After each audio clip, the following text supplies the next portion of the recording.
Le journal sur Al24 News, mesdames, messieurs, bonjour. Voici les titres de l'édition. 31e sommet arabe à Alger, ouverture ce matin de la réunion du Conseil social et économique arabe au niveau ministériel.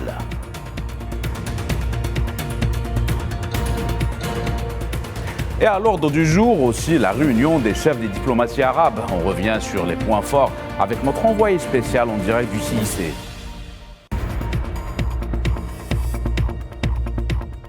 Dossier du Sahara occidental, le mandat de la MINURSO prorogé d'une année. Quel impact sur la côte sahraoui et le principe d'autodétermination du peuple du Sahara occidental?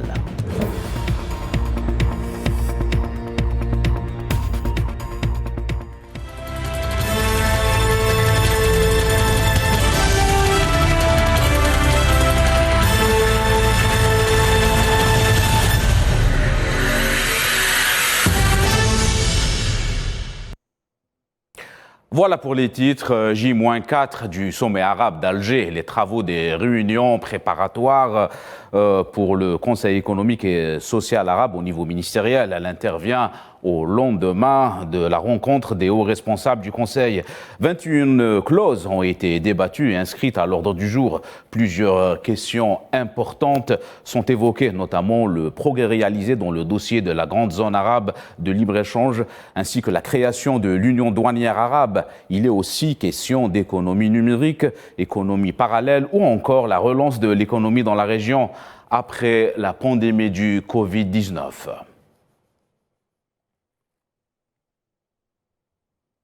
Et nous avons avec nous en direct du CIC notre envoyé spécial Kherdin Bettache. Bonjour Kherdin. Bonjour Amine. Bonjour Kherdin, merci d'être avec nous. Alors, plusieurs dossiers sociaux et économiques sont sur la table des ministres de commerce et des finances. Exactement Amine, la première réunion qui a vu l'ouverture de ce CES, eh bien, elle vient tout juste de se terminer. Vous pouvez apercevoir derrière moi les participants à cette réunion. Alors, avant de parler de ces 21 clauses, j'aimerais revenir sur deux points essentiels. D'abord, la passation de la présidence entre la Tunisie et l'Algérie, et c'est donc naturellement que le ministre du Commerce, Kamal Rizk, qui hérite de la présidence de ce CES, a noté également l'allocution prononcée par le secrétaire général de la Ligue arabe, Aboul Reit, et qui est revenu sur l'ensemble des enjeux de ce CES et que vous avez bien, à juste titre évoqué en parlant de ces 21 clauses, des dossiers purement économiques tels que l'inflation, la gestion des chaînes d'approvisionnement, la lutte contre la sécheresse et encore la mère de toutes les préoccupations actuelles, l'atteinte d'une autosuffisance alimentaire arabe seront donc débattues lors de la session de cet après-midi. Très bien, merci beaucoup Kherdin Bettache. Je rappelle que vous êtes l'envoyé spécial de Al24 News en direct de CIC. Merci beaucoup. Et en marge de ce 31e sommet arabe d'Alger, le ministre algérien du Commerce, Kamal Rizk, a rencontré son homologue tunisienne, Madame Ribhi.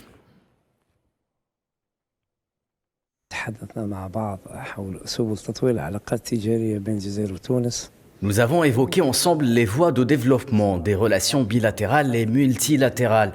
Et nous avons parlé en toute franchise de la manière la plus efficace d'en finir avec certains obstacles afin de pénétrer ensemble les marchés africains, mais surtout de développer les relations commerciales pan-arabes dans le cadre de ce sommet d'Alger.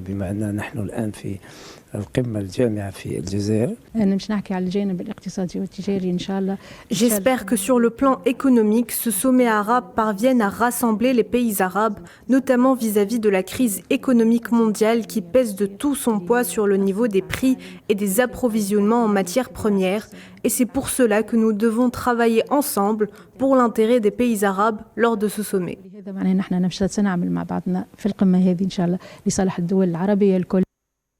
Et dans la foulée de cette rencontre, le ministre algérien du Commerce, Kamal Rizk, s'est entretenu avec le ministre soudanais des Finances. Les discussions se sont centrées sur les relations économiques entre les deux pays dans l'espace arabe.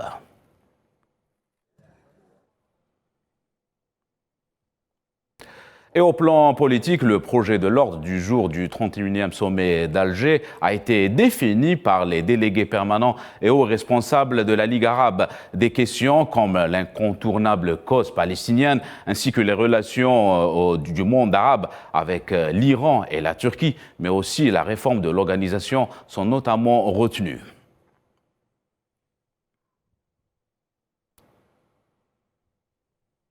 Et pour en parler, nous avons avec nous en direct Tinhinan Makassi, en direct du CIC. Bonjour Tinhinan. Bonjour. Bonjour Amine. Bonjour. Alors Tinhinan, des dossiers brûlants au cœur de cette réunion au niveau diplomatique. C'est le cas de le dire. C'est des dossiers brûlants qui ont été posés sur la table des discussions lors de la 4e rencontre dans le cadre des délégués auprès de la Ligue arabe. Il a été question du stress hydraulique, du barrage de la Renaissance ou encore des relations des pays arabes avec les blocs régionaux ou encore des pays voisins influents dans la région.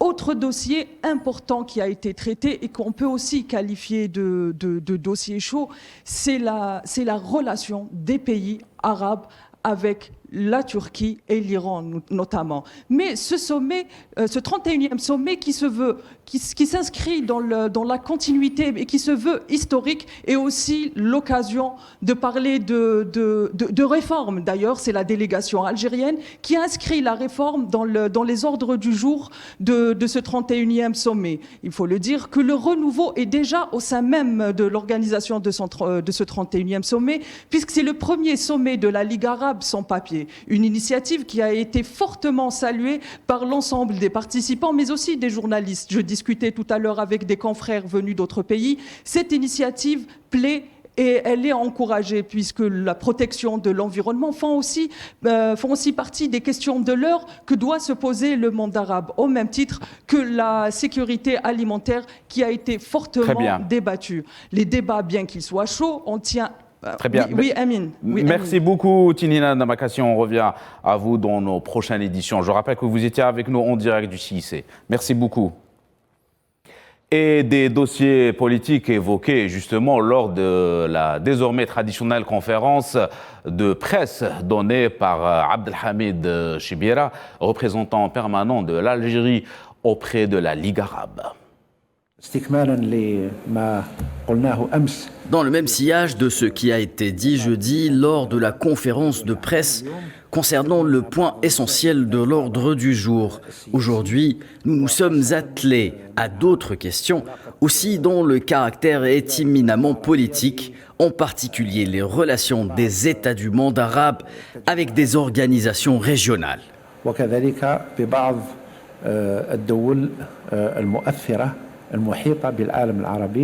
Mais encore, les relations du monde arabe avec son voisinage, notamment les pays qui sont influents dans cette région, comme la Turquie et l'Iran. À côté de ça, et sur la base d'un compte-rendu des délégués égyptiens, nous nous sommes penchés sur le dossier du barrage de la Renaissance.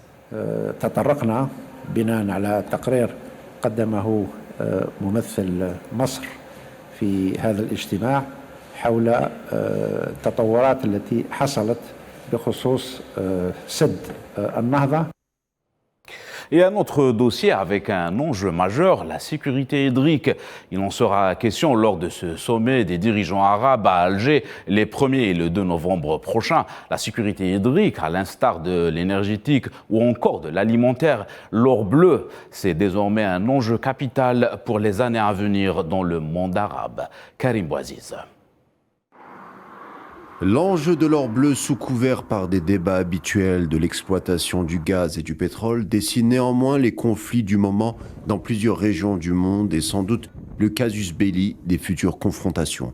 Égypte et Soudan avec les sentiers sur le flux du Nil, Syrie et l'occupant sioniste autour du gigantesque bassin du Golan, Turquie contrainte de se positionner sur la situation irakienne en raison de la source qu'elle renferme, flux de l'Euphrate et du Tigre.